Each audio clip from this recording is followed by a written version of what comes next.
ඔයා කවදා හරි හිතලා තියෙනවද ආදරය කියන සුන්දර වචනේ ඇතුලේ සැගවිලා තියෙන සැබෑ රහස මොකක්ද කියලා? ඔබ කාට කොතරම් ආදරය කළත් ඒ ආදරය කියන වචනේ ගැඹුරුම අර්ථය තෘෂ්ණාවම නේද? අපි කරන්නේ අපේ හිත ඇතුලේ තියෙන ඒ දැඩි තෘෂ්ණාවට ලස්සන, සිනිදු, මටසිලිටු මෝහයේ ඇඳුම් අඳවලා ඒකට ආදරය කියලා නමක් දාගන්න එකයි. මමය, මගේමය, මගේ ආත්මයමය කියන සක්කාය දිට්ඨියට සෙනෙහසින් අත්පෙන්වත් කරමින් දුකට එකම හේතුව වන තෘෂ්ණාවට අපි ආදරය කියලා කියනවා.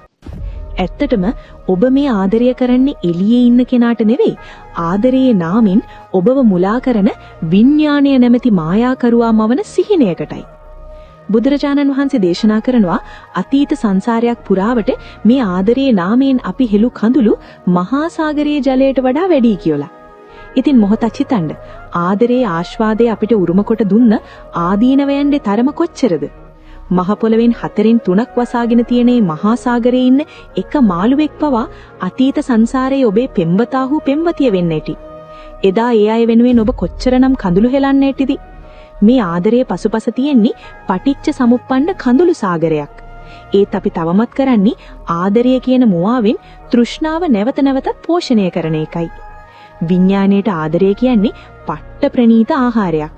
දෙහදක් බැඳුණු එක ආදරයක් පරම්පරා දසදහස් ගණනක් මේ සංසාර චක්‍රය සරුසාර කරලා දෙනවා. ඔබ සෙනෙහසින් පෙම්බස් දොඩන්නේ ඔහු හෝ ඇය සමගනව රූපය කෙරෙහි ඇති වුණා වූ විඳීම්, හඳුනා ගැනීම සහ සංස්කාර කෙරෙහි ඇති තෘෂ්ණාව සමගයි. ඔබේ සිත රිදුනොත් ඒ ගැන මට සමා වෙන්න.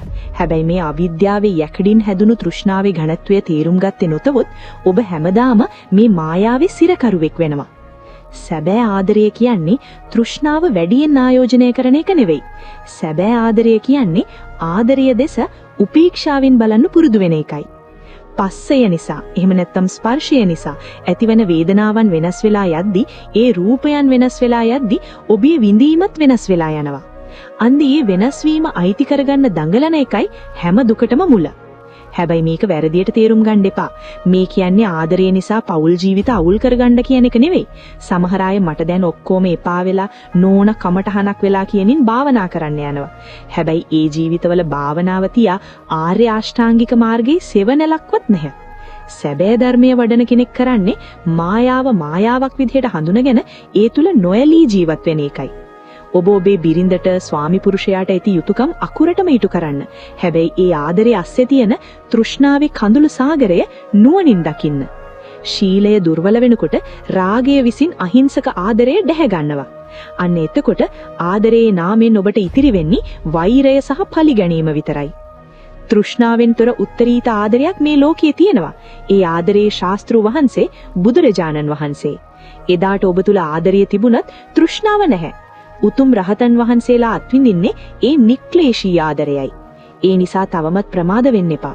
ඔබේ ආදරය සතර සතිපට්ඨාන ධර්මයන් තුල විසුරුවා දකින්න. අතීතයේ ඔබ අත්විඳී සෑම සැප හෝ දුක් විඳීමක්ම අනිත්‍ය වී ගිය හැටි සිහි කරන්න. එදා ඔබේ පෙම්වතා හෝ පෙම්වතිය මුල් පාරට මම ඔයාට ආදරේ කියලා දැනුණු ඒ සිතුවිල්ල අද කොහේද? ඒ හැමදේම සිදුරක් තිබුණු භාජනයකට දැමූ වතුර වගේ අනිත්‍ය වී ගිය හිස් මායාවක්ම නේද? ඉතින් හෙට උදෑසන අවදි වුණු මොහොතේ පටන් ඔබේ ආදරවන්තයා ධර්මයේ උපේක්ෂාව කරගන්න. නොයැලෙන නොගැටෙන සිතින් ඔබේ යුතුයකම් ඉටු කරන ගමන් මේ සංසාර ගමනේ මංගල් පෝරු නැවත නැවත හදන්නේ නැතුව ආදරයේ නිරෝධය උදසාම ඔබේ සිත මෙහෙවන්න. ඔබව සැබෑ ආදරවන්තයෙක් කරන්නේ තෘෂ්ණාව නව ධර්මයයි.